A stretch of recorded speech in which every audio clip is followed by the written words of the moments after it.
Lord, you are in the midst of the waves and the storm, that you're there with us. We are not in this alone. We have every reason to approach the throne of grace with confidence, thanks to you. Lord, thank you for your great grace and love in our lives, that we are not alone. We have each other in addition to your wonderful presence. So we give this time to you. Thank you that we can gather together, and we love you, Lord. Help us as we live our lives daily to reach out and to love. In Jesus' name, amen. Several weeks ago, our family had the opportunity to travel to Missouri to go to the Lake of the Ozarks with some of our good friends. At various points in our vacation, I started to ask myself, can life get any better than this? In fact, one day we decided to rent a pontoon and go out on the lake and just have some fun. We toured around the lake for a while, and eventually we got to this beautiful, majestic cove. We said this is a great place to throw an anchor in and let the kids swim. And as the kids were jumping in, as we were jumping in, everybody was laughing and having an absolute blast.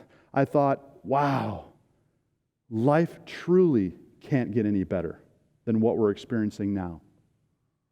Later on the trip, my wife made an observation. She saw these giant fish as she's looking out over the water, breaching the surface and then landing and splashing. And she looked and she said, hey guys, do you guys see that? And eventually, sure enough, we saw the same thing. We saw fish jumping out of the water. And so we started to do a little research, and I said, I wonder if those are paddlefish. And sure enough, I think they were. And basically, paddlefish are prehistoric freshwater swordfish that are living in this lake. That's not really true, but that's what it felt like to me. My wife commented, you know, when I think about that moment in that cove when we were out on the pontoon, it seemed really fun to swim. But now that I realize and I see that these fish are jumping out of the water, I'm not sure I feel the same way. And as a result, her comment reframed my understanding of the good life that I was observing at that moment when we were anchored in that bay. In thinking about my wife's comment, how was I supposed to interpret the life is good, knowing that giant sea creatures roamed beneath my feet? I have now discovered that these prehistoric fish do not actually eat people, which is great news. So feel free to go to the Lake of the Ozarks and go swimming. There might be other creatures, but the paddlefish are okay. In that illustration, it confirms something about our initial observations of the world. At first glance, we can judge something as good on the surface of our evaluation. However, my experience with swimming and gaining Kristen's perspectives reminds me that knowledge is limited, offering only a partial view of reality. Our observations can only take us so far because they are limited. This is most likely the reason why the preacher points out in 6:12, in the form of a question, he asks, who can know what is good? And that rhetorical question implies that ultimately, we can't really know what is good. And later we'll explore who can know what is good. But even if that's true, if nobody can ultimately know what is good, that doesn't mean that we can't live wisely and try to live a life that is good or a life that is better. In fact, Ecclesiastes 6:12 provides a backdrop for us as we get into the text of chapter 7, verses 1 through 14. And this is where we're going to study and we're going to explore in our message today.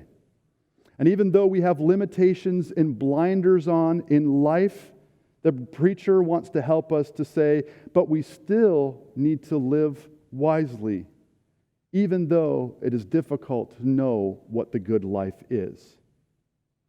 So below the surface of a good life is realizing that there is a way of living that is better, is ultimately good. And so through that lens, we ask this important question, what is a good life? And from the preacher, who we assume is Solomon, we will learn a lot about the good and the better life. So as we learn about a good life, we turn our Bibles open to Ecclesiastes 7, 1 through 14, and we're going to look at three general sections. The first section are verses 1 through 4. The second section will be verses 5 through 10, and I'll warn you that there are just these slices of truth that we'll explore lots of stuff in quick succession in verses 5 through 10. A lot of great stuff. And then lastly, verses 11 through 14. So let's look at those first four verses. Ecclesiastes 7, 1 through 4 says, "A good name is better than precious ointment, and the day of death than the day of birth. It is better to go to the house of mourning than to go to the house of feasting. For this is the end of all mankind, and the living will lay it to heart. Sorrow is better than laughter, for by sadness the heart is made glad. The heart of the wise is in the house of mourning, but the heart of fools is in the house of mirth." Mirth means a house of celebration where there's singing and enjoying life. I love how wisdom literature forces us to think. As I read the first verse, I'm like, yep, I totally agree. A good reputation is way better than expensive cologne. In other words, I get it. I know I'm supposed to live my life in such a way to produce an understanding that I have lived well. That's the good reputation. And that's way more important than looking good, smelling good, or gathering possessions that show that I am a person of prestige or a person of importance. Rather, the reputation or what is said about me is far better. No disagreement. I fully understand. I fully agree. But when I keep reading, there's a sudden turn in the logic. The preacher says that death is better than life. What? He continues by stating that it's better to go to a house of mourning than it is to a party where there is singing and celebration and dancing and laughter. In fact, he says that it's better to cry than to laugh. When I read that, it makes very little sense. I want to call a big time out and say, based on my own experience, I typically think that it's the complete opposite. When I think about my life, I think that birth has to be far better than death. It is way better to laugh than it is to cry. And everybody knows it's way better to party with friends than to mourn with others. So why is viewing life's end better than looking at life's beginning? This is exactly what the preacher wants us to explore. And this is the power of wisdom literature. It makes us ask, what is going on in this text? David Gibson makes an incredible insight about the idea that death is better than birth. He says this: when we look at this passage, birth is about potential. It's about what we could be, not understanding and knowing what the future will be. But death is about fulfillment.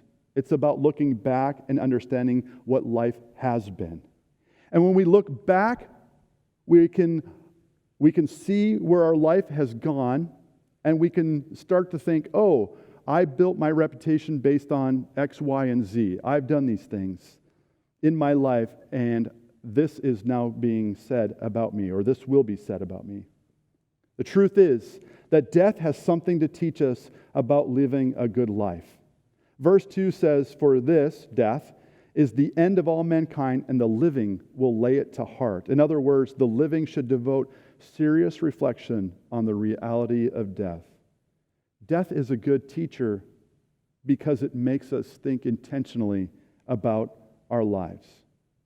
It forces us to ask questions such as, what name am I building for myself? And what will others say about me when I die? And when we ask ourselves these questions, we start to be more intentional about how we live. When we say, what kind of name am I building for myself? We think, ooh, I should live in such a way that it produces that kind of outcome at the end of my life? And we can only do this through serious, intentional reflection that allows our thoughts to transform into actions, thus changing how we live. When we do this, we start to cultivate a life that honors God. We start to cultivate a righteous life, a life that God desires for us. When we do this, we start working on character and establishing values, the stuff that ultimately frames who we are as people at the end of our lives. You've heard the phrase, hindsight is 20/20. This passage is saying something similar. It is ultimately better to build your life by looking backwards than looking forward. Or to say it more clearly, the good life is found by looking backward rather than looking forward. Now, the preacher in these 4 verses has laid the foundation for discussing a good life that is grounded in the seriousness of life, looking at it from the end rather than the beginning.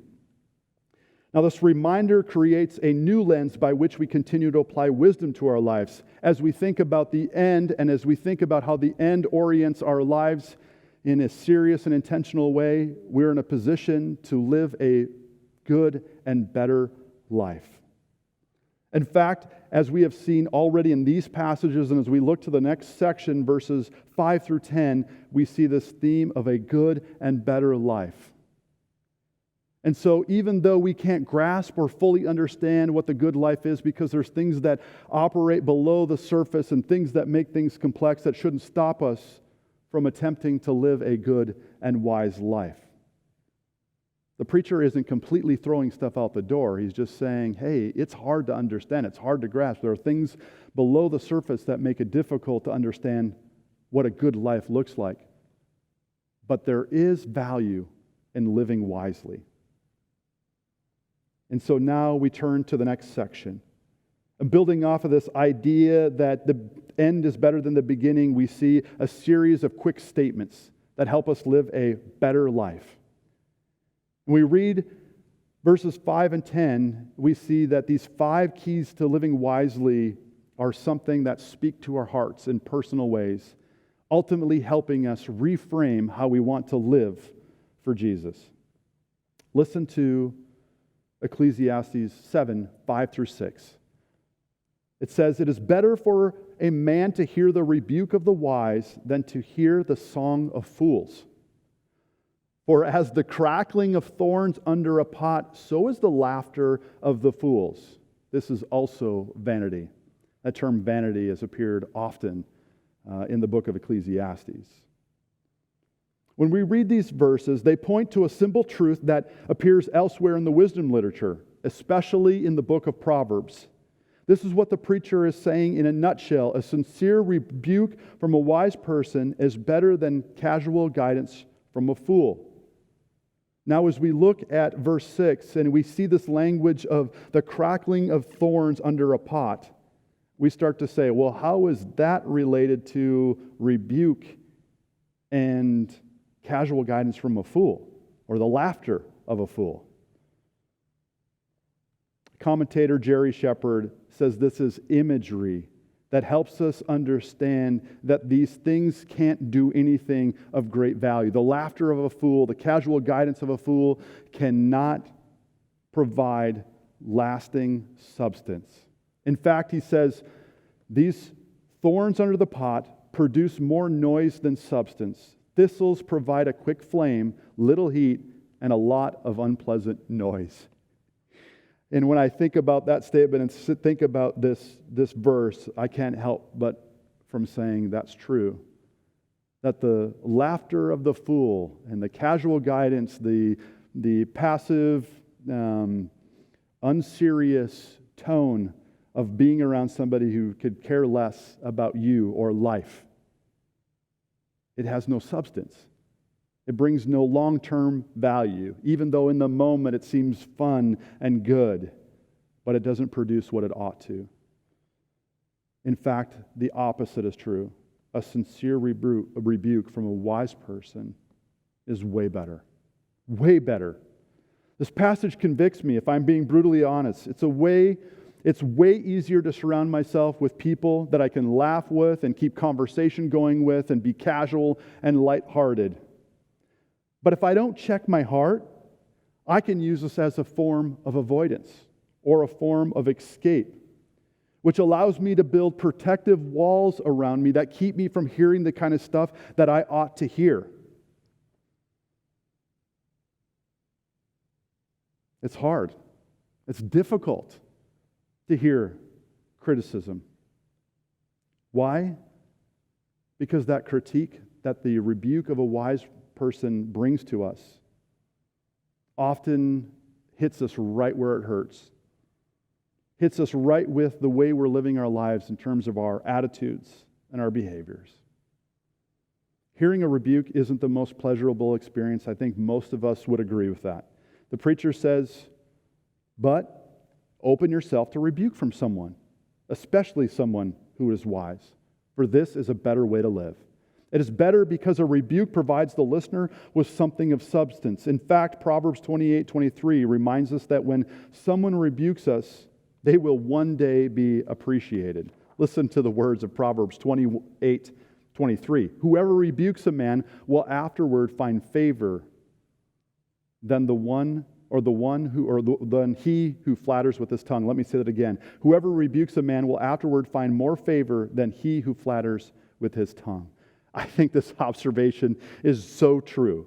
While we might initially resist the criticism of someone, in time and through reflection, we will learn that they had something wise to say to us. And over time, as we reflect on the truthfulness of that statement, it will transform and change our lives, and we will begin to value the one who criticizes more. And as a result, we'll continue to probably go to them and say, "You spoke into my life in a valuable way. Would you be willing to do that again?" How about you? Have you surrounded yourself by people who will laugh with you and party with you and give you casual guidance? If you do, that's good. I'm not saying that's bad. I don't think that is what the preacher is trying to say. But if that's all you do, then you're not living a better life. Don't close yourself off from people who can offer you substance, something tangible that can help your life become better. Allow them to expose you to valuable insight that will help you live for God. Be wise. Hear the rebuke of a wise person. Moving on, we turn to verse 7. Verse 7 says, "Surely oppression drives the wise into madness, and bribes corrupt the heart." In some translations, the word extortion is used instead of oppression. Both extortion and bribery are ways of controlling someone or being controlled by someone. There's both sides of the coin implied in this verse. In this verse, we learn something about the influence of extortion and bribery. As you're living your life trying to apply wisdom to it, it's possible that you can be corrupted, or it's possible that you can corrupt others. And so oppression, extortion, and bribery has a way of influencing or affecting the heart. And thus, if we're not careful, we become fools rather than the wise. In fact, I would say this: a wise person can be corrupted and corrupt others with money and possessions. When we think about oppression, when we think about extortion and bribery, we think about how money and possessions are often used to control others. If you don't do this, then I will withhold something from you, such as money. Or I'm going to use money or possessions as an advantage, to have advantage over somebody else, which is really the nature of a bribe. We must be constantly aware of the social power dynamics that exist in this world. Most of us intuitively understand that. We understand that bribery and oppression and extortion are not right, but we forget that they work in our lives in casual and subtle ways, influencing us. And if we're not careful, that power balance that we have in life can be used for good and for evil. I like what Proverbs 19:6 says. Many seek the favor of a generous man, and everyone is a friend to a man who gives. Isn't this true? That there's something that draws people to money and to generosity. It is not bad to be wealthy. It is not bad to be generous. But we know that there are challenges that we experience when it comes to wealth and it comes to power. Many put themselves in positions to benefit from the wealthy, but doing so, this comes with great risks. Where power and money exist, so does the possibility of oppression. Both the poor and the rich should consider this. It is unwise to live a life that is prone to oppression, extortion, and bribes. The wise will take this into consideration and protect themselves from falling into this trap. Moving on, in verse 8, it said, better is the end of a thing than its beginning, and the patient in spirit is better than the proud in spirit. This theme of the end and beginning sort of reoccurs here as it did in the first 4 verses, but then it adds the whole idea of patience and pride in this section. Well, what are they talking about? What is this whole idea of patience and pride? And how does it relate to the beginning and the end? I think this is another creative way of saying patiently let things play out rather than be overly confident of how things will turn out. A different way to say it is that if you are proud and you think, oh, I'm going to know how everything is going to go and I can control that, you are out of your mind. Instead, we must be patient and be humble and let that situation play out, allowing God to work in the midst of it, bringing about the kind of results that He wants to bring. We're going to look at this idea a little bit more at the very end of today's message. But for now, it makes me think of my own life. I know this experience. As I was writing this statement in my notes, I started thinking about our family nights when we play games. Now, if anybody has played games with me, and my family would surely know this, I'm the kind of person who feels pretty confident about how a game will go because of my track record. Even right now, as I say that, I feel a little sense of pride. Games like Catan or a new game that we've playing, the Century Golem, I feel confident that I will come out as the victor. And so with that in mind, I like to tell my family or remind them that, you know what, it's probably not even worth playing because I already know how this is going to go.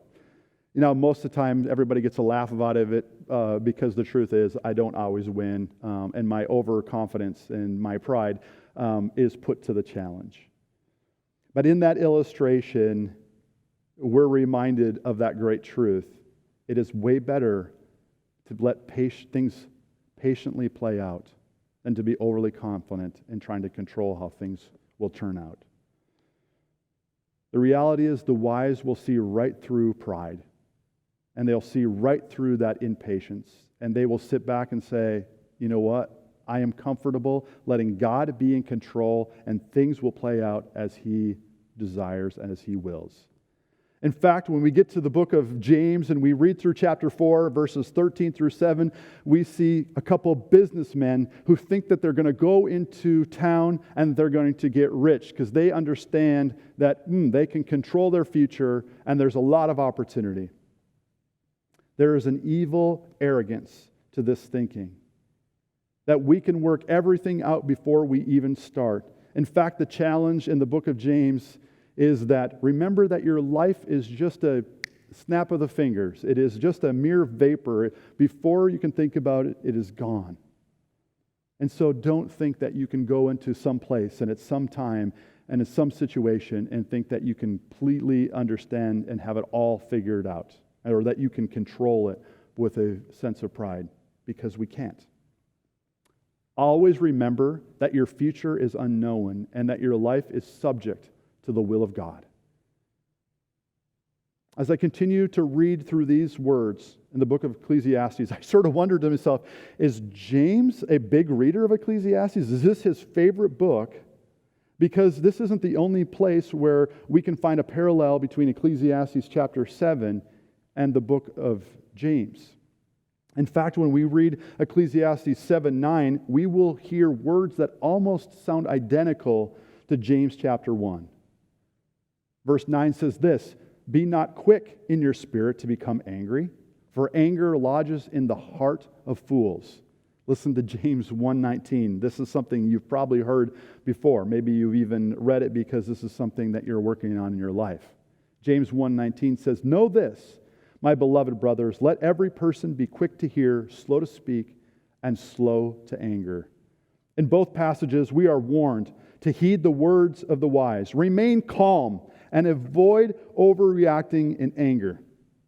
Don't be quick to being angry. In fact, if we're looking at these passages, specifically Ecclesiastes 7:9, you're considered a fool if you're quickly angered or if you're easily angered. At this point, you can see the flow of the logic racing through the preacher's mind. He is connecting patience and anger. On one hand, in the previous verse, we have patience. Here in the second verse, there's a focus on quick anger. Wisdom says if you are patient, you will be less likely to react in anger. Is it a coincidence that angry people are often impatient people? Or that impatient people are often angry people? James says that one of the secrets to working on patience and anger is listening and being quiet. Now, this is a great exercise and a great practice. If you find yourself getting impatient and your anger meter is rising, wisely choose to be silent and commit to hearing what someone else has to say. Doing so will keep you from becoming a fool and keep you from causing damage in your relationships. Many people have had to learn this lesson the hard way. And as their words have gone out and as they've done damage, they realize that quick anger leads to quick words, and those quick words lead to quick damage. And so we must stop, get control of our anger, and think before we speak. This is what it means to be wise. Only fools are quick to being angry. Lastly, in this little section of these key little insights of wisdom, the preacher offers one last brief statement before making general comments about the importance of living a good life and pursuing wisdom. In Ecclesiastes 7:10, it says this, "Say not, why were the former days better than these? For it is not from wisdom that you ask this." In short, stop telling yourself that the past was better. For whatever reason, I think this was probably one of the most powerful statements of the passage that I looked at and explored. And maybe it's just because of the moment of history that we're living in. The past seems so much better than it does right now. I remember when we could walk around in public without fear of being infected with COVID or infecting others with COVID. I didn't have to worry about what I'm going to do with my kids if there's no school. I just send them on their way, and they have their opportunity to be with friends, and more importantly, to learn and to grow as human beings. But now I have to think, what does that look like in today's reality, in light of our historic situation? I didn't have to ponder how we could worship together, study together, grow together, and participate in mission together because it was just easier to be together in the body of Christ. That temptation to think that life was better back then several months ago is so high because I'm constantly weighing that past experience to my present experience. The preacher says that nostalgia or being nostalgic is not helpful. You should not ask the question, or we should not be asking, why were the former days better than these? Because it is not from a place of wisdom that we ask these things. The reason why we should not be thinking too much about the past is implied in the statement. The past history is not the ideal.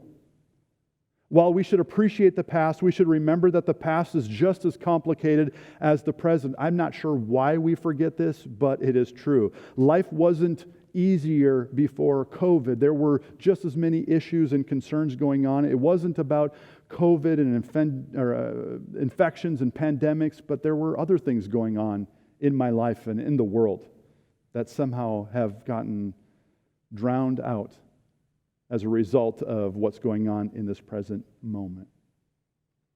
While we should appreciate the past, like I said, we should remember that the past was just as complicated. The truth is, if you stop and think about it, the past probably isn't as great as your mind was telling you. Is this true? When you think about your past and you think about the good old days, have you ever stopped to think about all the other stuff that was going on in your life or in someone else's life? And the truth is, there probably was just as many hardships or different kinds of hardships in your life. And the preacher in Ecclesiastes is reminding us of that. I like how David Gibson says, if you believe that the past was better, you might be denying the reality of God's presence in the present. I need to say that again. Dave Gibson in his commentary says, if you believe that the past was better, you actually might be denying the reality of God's presence in the present. He goes on to say, if you think things are worse, do you think God is no longer in control? Do you think He hasn't brought you to the point of where you are now and that He no longer loves you or has plans and purposes for you? See, that the reality is when we think that the past was better than the present, we think that God was more with us then than He is with us now, but that is completely not true according to the wisdom of Ecclesiastes.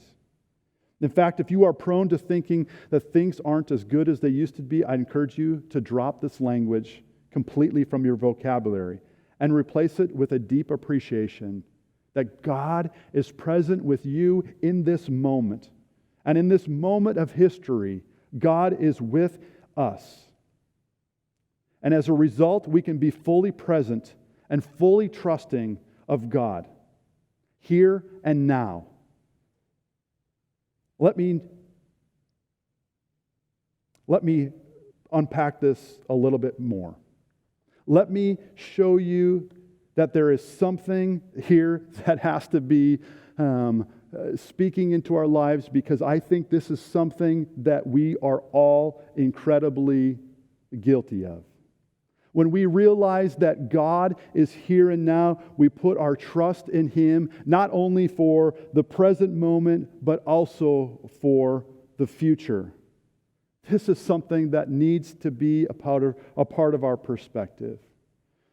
And for those who have placed their trust in Jesus, and as we think about the present, God being present here, and we think about the future, we know that those who have placed their trust in Jesus and have believed in what Jesus has done through His death and resurrection and what He's done for forgiveness of sin, we can add hope to our current situation. And so in God's presence here and through faith in Jesus Christ and what He has done for us, we can add hope as we look to the future to our thoughts.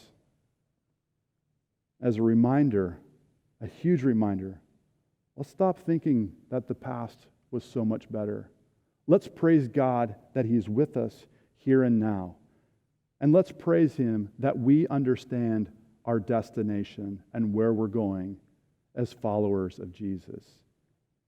If we do this, we will live wisely and we will live lives that honor Jesus. The last section, Ecclesiastes 7:11 through 14, says this: wisdom is good with an inheritance and advantage to those who see the sun. For the protection of wisdom is like the protection of money, and the advantage of knowledge is that wisdom preserves the life of him who has it. We'll slow down and read this next section. Consider the work of God. Who can make straight what he has made crooked? In the day of prosperity, be joyful. In the day of adversity, consider God has made one as well as the other, so that man may not find out anything that will be after him. We can summarize the section with the following statement. It is good to live wisely, but even better to trust God in the uncertainty of life. There are benefits to wisdom, as we have discussed throughout this passage, and yes, we should pursue those things, but we must understand that wisdom only takes us so far.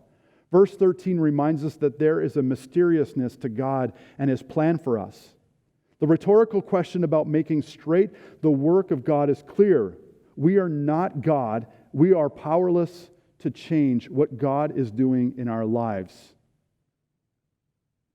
There's nothing that we can do to affect the word of God, or the work of God in our lives. Who can make straight what He has made crooked? Zach Eswine says that the reading of the book of Ecclesiastes is like walking around a creepy basement with a flashlight. I love that imagery, by the way. The preacher has been walking around shedding light on the awkward and painful realities of life where selfish indulgence takes place, where greed, bitterness, oppression, anger, injustice, and so forth exists. But we're trying to live wisely in that moment as we experience all these things.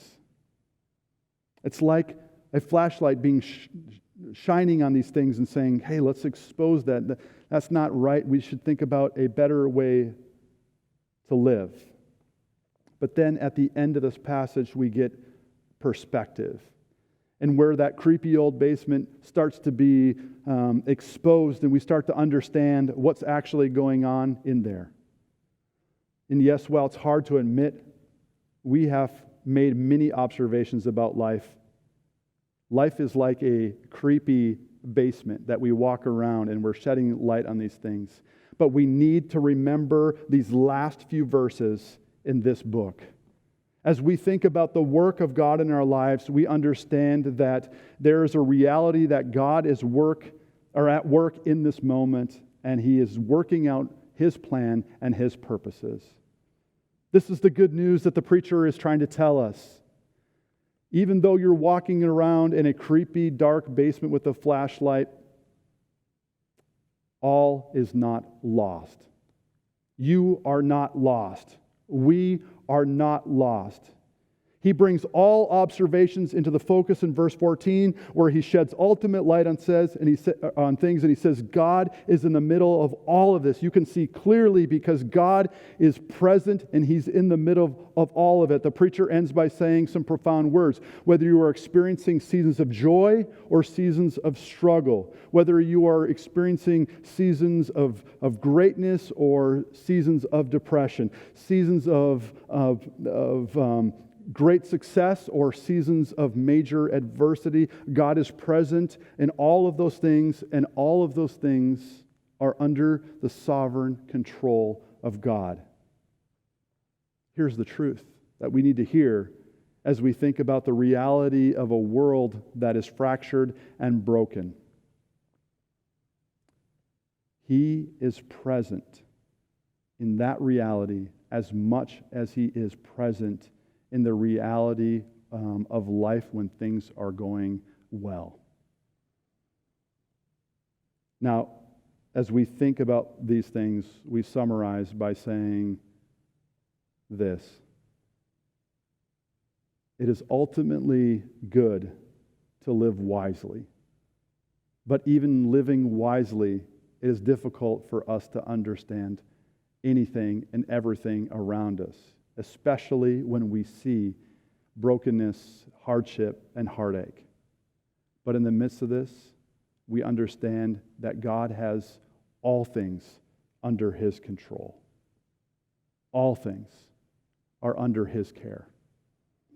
And so as you today seek to live the wise, the good, and the better life, our prayer for you is that you would remember that God is with you here and now, helping you to live more wisely, helping you to orient your life in such a way that you are building a good reputation, helping you to understand that it is better to be patient than proud, better for you to be quiet rather than angry, helping you to not be influenced by bribery and extortion, helping you to understand that it's not good to be nostalgic, but to appreciate that He is with you in this moment. And so today, we leave this place understanding this perspective, and as a result, we're able to live a good and a better life under the sun. Next week, in the near future, we'll be looking at Ecclesiastes. I look forward to hearing what Danny will continue to say as he shares with us. But until then, we leave you with this statement: God is able, and we are sent.